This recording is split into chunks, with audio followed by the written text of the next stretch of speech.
Hey guys, um, it's, it's it's been a minute since the last. A lot of drama's been going on, bullshit.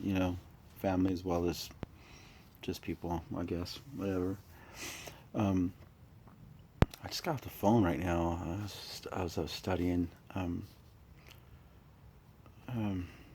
I'm so really. My heart is like just fucking spun right now. I don't even know what to think or even how to feel right now.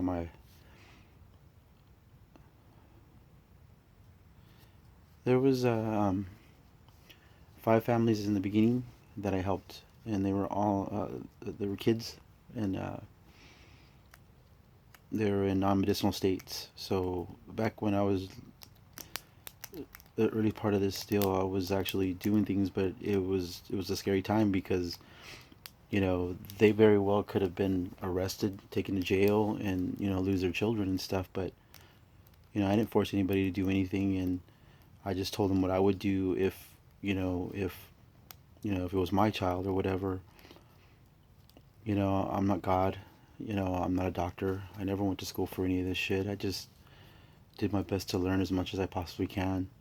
It was not for popularity. It wasn't for, obviously, it wasn't for riches because I haven't made a fucking cent off of this shit. Um,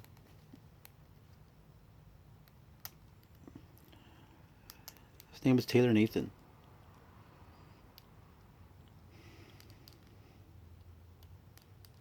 His dad found me when he was just a little over, I guess maybe right around 6.5 years old. He had a right frontal lobe metastasized tumor in his brain.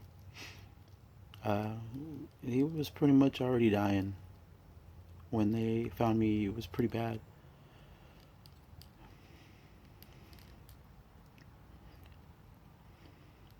I don't know how they found me, but he found me. His name's Tom. Tom and Catherine. Real country, you know what I mean? Real country. It's a trip with talking to somebody who has that thick of an accent. At the time didn't have any idea how serious the condition of his son was. It very well could have been a week, could have been a month. I mean less. I mean it was bad.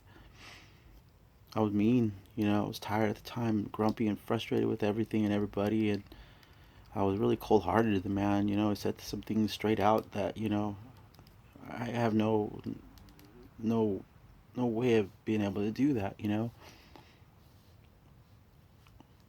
I guess I scared him, but I scared him, and he says in the sense of it made me do something that I probably would have never done. That kind of scenario. I don't know, but I was just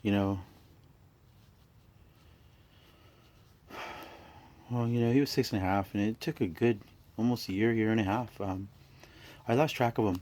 That's the thing with this whole research for people or whatever. I do what I do. I find out whatever I can find out. I give them the information. Tell them what I think is probably best. And everybody has their own free will to go and make their own decisions on what they believe or cause people ask for where's the doctor's proof or where's the tests at this and that. There is no real testing out here. There is nothing in the sense of, I mean, now they're starting to, but they're still doing it in the sense of tissues and rats and stuff. I mean, nothing's really being implemented in the sense of of human beings, in the sense of trying to be a deterrent to this disease. I mean, well, we told them what to do, and well, I help people. It's usually a few days, a week at the most. Sometimes a little longer, depending on the relationship I get with the person. You know what I mean? Sometimes there's a number of people that I've helped that are just fucking bomb. I talk to all the time. They're constantly leaving me messages. They're always, even though they live on the other side of the world, they're just really cool people. Well, I'd get messages from time to time. Because I lost the family. I had an iPhone at the time, and I didn't save the number. You know what I mean? It was just a number, down, and people were calling me. Well, that number ended up going down, and it just got lost. And then when I realized, like, fuck, you know. But it didn't dawn on me for like a few months, you know, because I was just getting phone calls and, you know, messages from people all over the place and just asking me for, you know, to do some research. You know what I mean? It's not rocket science. It's just basically I look it up. You know what I mean? I go through my notes. You know, I have a lot of shit. You know, I got tons and tons of shit all over the place that of just stuff that I've read. You know, and wrote. Well, you know, with this family, you know, I did what I did, and I told them how to taught them basically how to do it. I mean, it was all through the video phone. You know, and taught him how to make the oil and, you know, how to dose it. You know, I actually taught him how to make both. You know, and a rub. Um, I never expected, you know, anything really from the family or anything, but you know, I lost him. You know, and the mission that guy went on to find me. You know what I mean? It just blew me away. You know, I mean, he called me. You know, this was a while back. You know, and I didn't know who he was. I lost, forgot all about them, and but I can't forget about those the kids' names. You know what I mean? I know I can tell you the names, their ages at the time, their weights at the time. Um, having a hard time with the parents' names, but the kids' names I remember. And you know, I never met the boy, but I knew everything about him. You know what I mean? Literally to surgeries he had the year before he got sick. You know what I mean? It was just seen pictures of him, you know, that kind of shit. And well, they found me, and you know, kind of freaked out. You know, when I heard him talk. You know, and he was 6.5 when I helped, and next thing you know, it was probably about almost 2 years later. Probably almost about a year and a half, 2 years later, he was pushing 8, I think, maybe a little older than that, and you know, talking about how my daddy was looking for you, you know, that kind of stuff, and told me that I was his second daddy, you know, that kind of.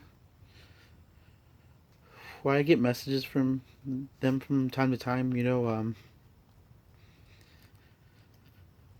forever, yeah, forever in our hearts, always on our minds.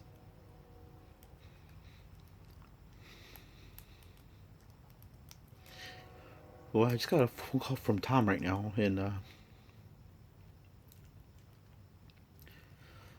Taylor was hit by a car.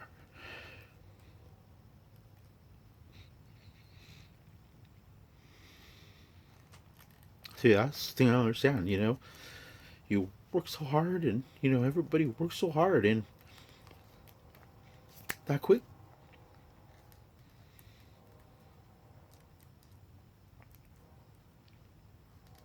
I I don't know if anybody's out there who's, you know, lost a child and stuff, and if you have, I'm so sorry. You know, but that's been my worst fear. You know, with my son and you know things he's doing out there with his over his mom's house, and